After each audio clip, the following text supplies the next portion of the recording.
Welcome, Professor kkeles from Turkey. You are a member of the editorial board of European Journal of Clinical Orthodontics. You are a professor, so you are also an academic person. What is the importance of publishing for a person in the academia, but most importantly for a private orthodontist? Well, academicians are supposed to publish. I mean, they're supposed to be doing it because that's the reason they're at the university, and that they usually the country's bylaw and the rules of the academics are leading them to do so. Even though some of them are more energetic, more actively working, some don't publish much, but still they keep publishing somehow. But coming to the dental practitioners, I think it would be really good work. It would help them a lot to scan their work. It's not easy to carry out a research if you're not connected to a university, but at least they can write case reports. They can go back and check their challenging cases or the cases that are not so challenging, but it turned out to be very nice cases. They can scan their cases, they can get their records, check the records, and then they will find out very important tricks when they are writing their case report, because they will refer to other articles and they will also find out what other people does in the same situation. So we can learn from our mistakes and from our positive work. Maybe out there are dental practitioners who are experimenting new modalities, new treatment modalities. You as a professor, you presented here in Riga a lecture about new treatment modalities for the correction of class 3 in growing patients. Would you like to tell us something about this? Yeah, actually I've been lecturing about this topic since a few years because I'm having the results of the studies. About maybe 7 or 8 years ago, we decided to create a treatment protocol for the class 3 malocclusion with a very critical age, like 12, 13. Why critical? The orthodontists will know that before the age of 10, normal face mask protraction or other treatment protocols are responding well. I mean, the results are nice because the sutures of the patients are not rigid, so you can pull maxilla forward and achieve a nice facial change. But once the patient is 12 or 13, since the sutural rigidity increases and we don't expect much correction on the mid-face, so what we try to do is actually a camouflage of the skeletal problem. We can correct it anytime, but it doesn't mean that it will appear nice on the face. And what we try to do is to prepare a protocol with surgery assistance. Before face mask application, our patients underwent a surgical protocol, which is named as Leport 1 protocol, which releases maxilla from the cranium. The operation was made under general anesthesia by surgeons, and then they start wearing the face mask about 3-4 days afterwards, and this is called this distraction protocol. What we achieve is about in 2-3 months, the face totally changed because the upper jaw, upper lip, and the mid-face, even the nose, lift up, and the middle face come forward, so their face totally changed to a normal orthodontic profile. And since it happens in 1-2 months, it's very motivating for the patient.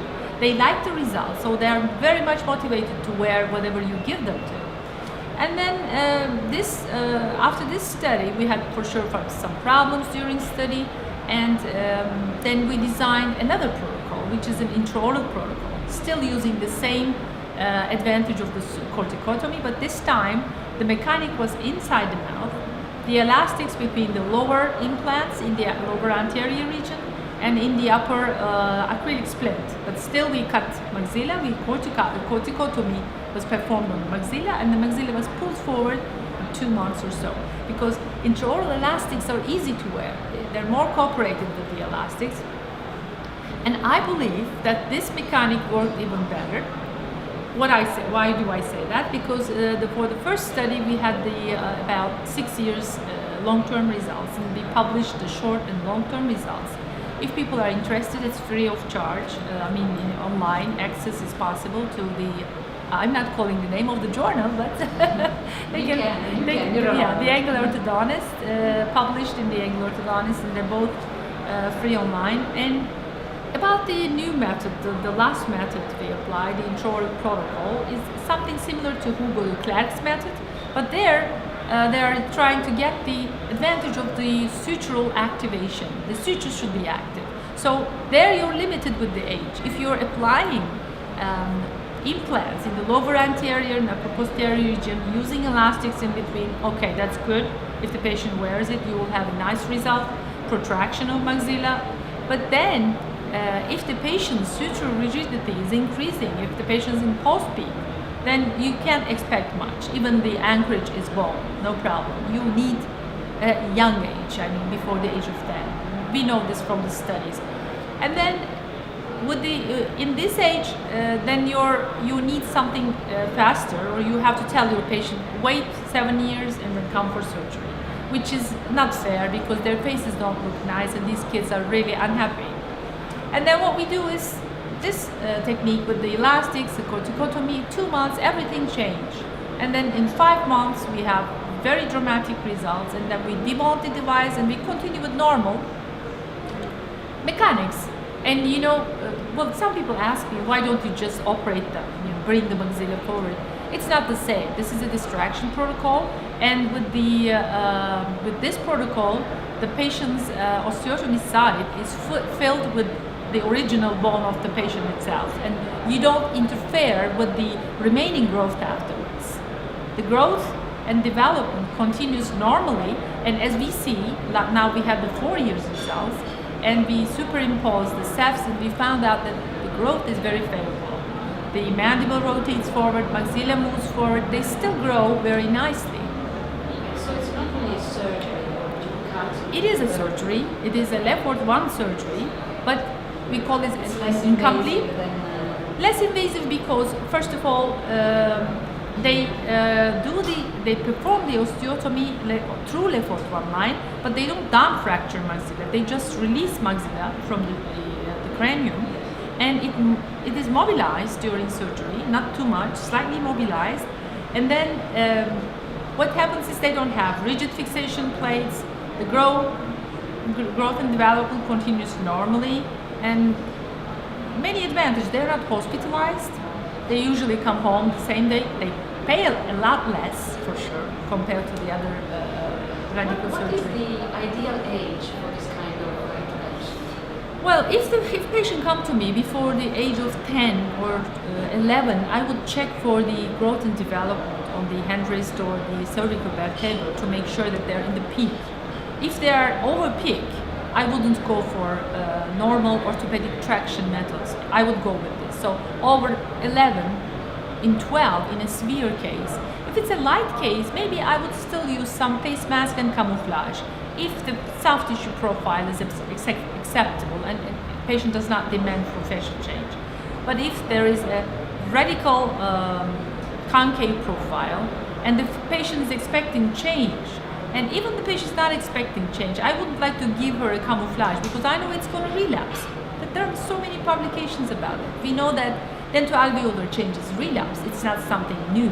So why not to bring upper jaw forward radically and having less camouflage but more orthopedic result. It's nice on the face as well. So after 11 or 12, I would be very accurate. I will try to accurately estimate the age, the growth age, if the patient is still in peak. If not peak but post-peak, I would go for surgery-assisted protraction. Simple, cheap, and very effective. And improves the compliance of the patient at age. Yeah, because I show the pictures of the former patients and I show the date of the pictures. They can see what happens to the faces in 1 month. It's totally a different person. I mean, very positive. Yeah, Nice. yeah, very positive. I have a question about Riga and about Baltic countries, because it is quite interesting to see how much involvement the Baltic countries and Northern European countries and Eastern European countries are getting involved into this discipline, which in some ways connects to architecture, if I may say. Yeah. because it rebuilds the architecture of the head, actually, from a functional point of view, of course. Why do you think there is so much interest from European, Eastern European and Northern European countries? Well, actually, I have been traveling to this area of the country, of the world. I'm sorry, since maybe 8 years. I'm coming to Russia so frequently every year, and I have been to Estonia several times for making courses. So I can see these people are so eager to learn new things.